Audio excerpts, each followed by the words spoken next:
All right, so the Minneapolis Police Department has officially released the body cam footage of the killing of Amir Locke last week, and it unsurprisingly exposes them as the rampantly violent, lying thugs that they truly are. So I got a breakdown here from the Washington Post where they get into a lot of the details and how this entire situation unfolded and how the police proceeded to then lie about the entire situation. I obviously can't play the entire video here for you guys because YouTube wouldn't allow it, but as usual, I'm going to put all of my links down in the description if you want to go and watch it for yourself. It's a pretty short video. It only, takes place over the course of less than 10 seconds, maybe like 7 to 8 seconds from the moment when police broke into this apartment using a no-knock warrant, yelled a bunch, and then proceeded to walk over to Amir Locke, who's the guy who's clearly curled up in a blanket and asleep here on the couch. They walk up to him, confront him, and then shoot him, okay? An important piece of this that we're going to get into is that he was in fact armed at the time. He did have a gun on him, but that gun was legally owned. Obviously, here in the United States, people love to fetishize the Second Amendment,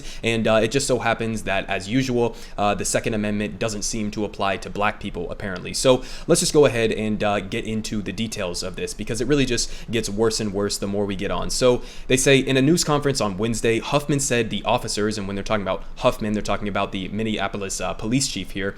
Huffman said the officers loudly and repeatedly announced police search warrant before crossing the threshold into the apartment, but the footage released Thursday raised questions about that initial account, showing several officers rushed into the apartment at the same time that they announced their presence, giving Locke little time to react before he was shot. And they say in a news conference on Thursday night, Huffman defended her description of the scene, insisting that the body camera footage shows officers announcing the warrant before they crossed into the apartment. And when a reporter said that the video did not show that, Huffman insisted that it did and urged the public to view the footage and make their own assessment. So she's literally directly confronted by a reporter who's simply saying the video that you guys yourself put out to us does not show the thing that you are saying. In other words, you are lying right now. And her response to that is to say, no, it did. And, we want people to make their own assessment. Make their own assessment. This isn't a subjective thing, okay? They either said it before they entered or they did not. And in this case, they did not. And you have, the police chief here who is just brazenly lying about this, even when confronted with direct evidence to the contrary, okay? So again, not anything new here. We know that cops love to lie about these types of things,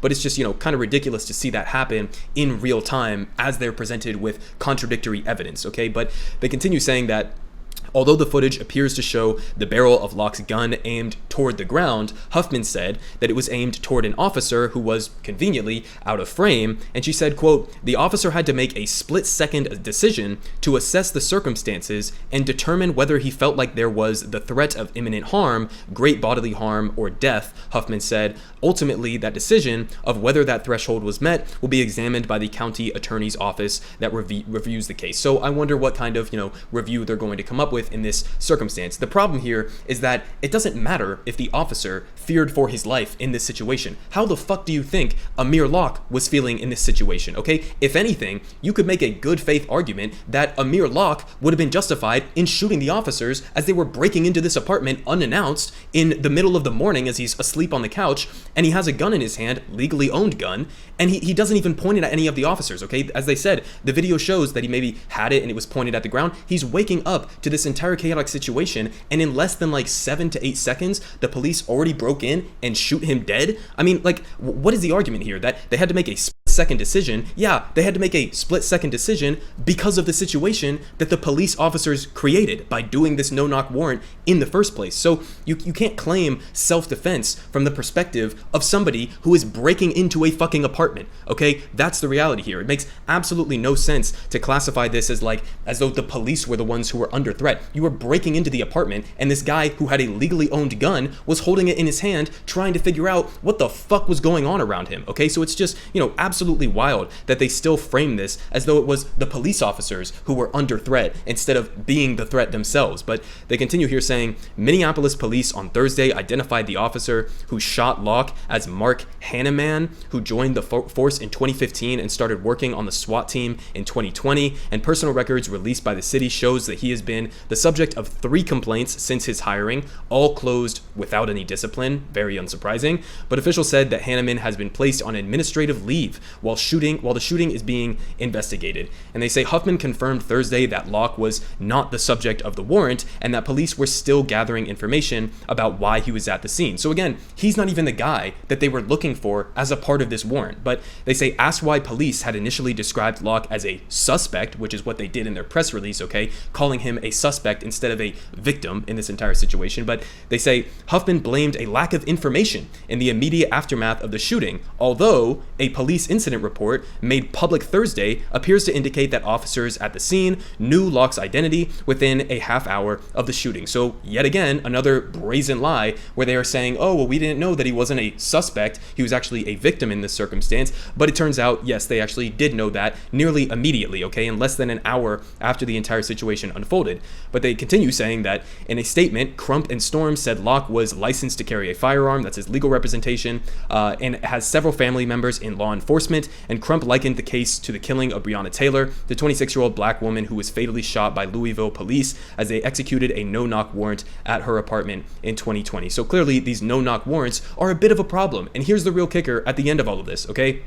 After George Floyd's death, Frey meaning the leader of this department, instituted a policy against the use of no-knock warrants in Minneapolis, but police apparently still use them, okay? Although the department officials have declined to say how often. So in the wake of George Floyd and Breonna Taylor being killed by police, they come out and they make this, policy adjustment, and they say, oh, well, we're, doing these reforms and whatever. And the police are just completely ignoring those reforms, okay? Just completely ignoring the so-called ban against no-knock warrants. And they're still fucking doing these no-knock warrants that almost never turn anything positive in terms of an investigation or achieving, a suspect in this circumstance. And they almost always increase the confusion, increase the chaos, and the likelihood that you're going to end up killing an innocent person exactly how they did in this circumstance. So again, I told you we were going to get back to the gun situation as a part of this, and I think this is a really big part of this because you have so many people who are these Second Amendment fetishists who will always come out and defend people like Kyle Rittenhouse or any number of other right-wing people who get involved in shootings.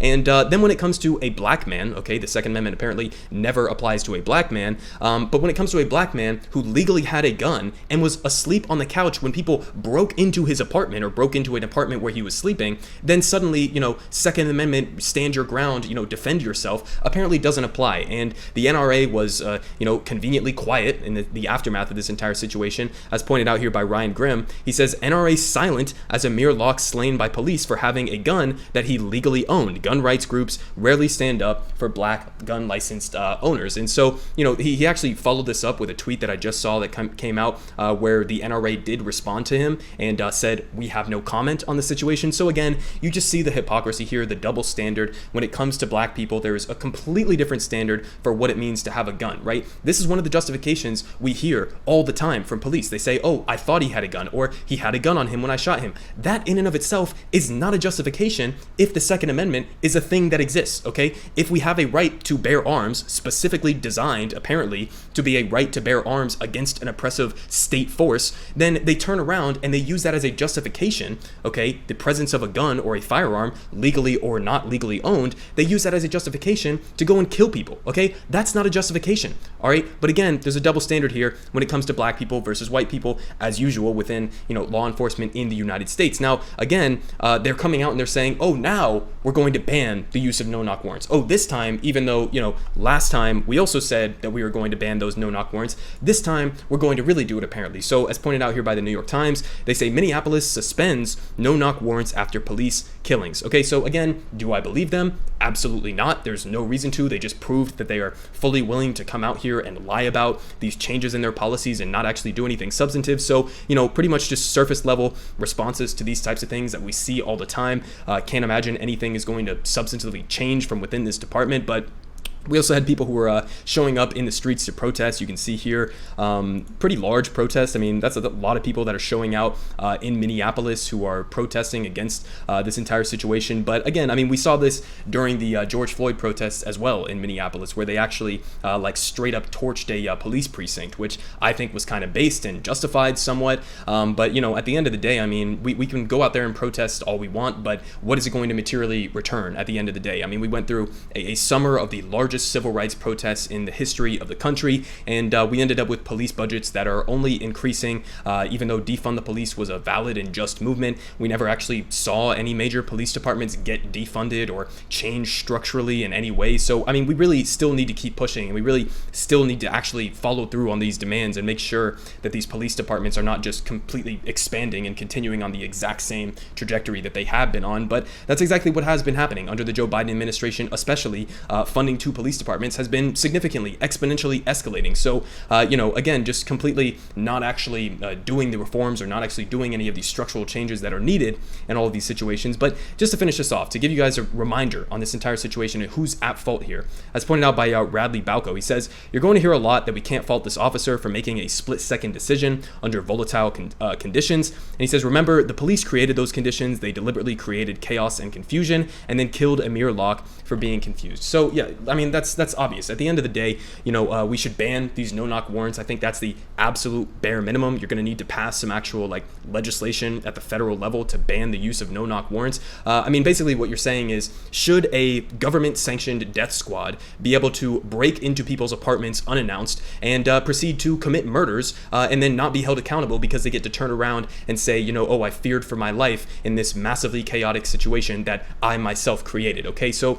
that's the bare minimum. Ban these no-knock warrants and actually defund the police. Okay, because clearly they're not actually doing a great job at stopping or preventing crime in any way, shape, or form. In fact, you could make the argument that they are the country's largest criminal gang that exists right now.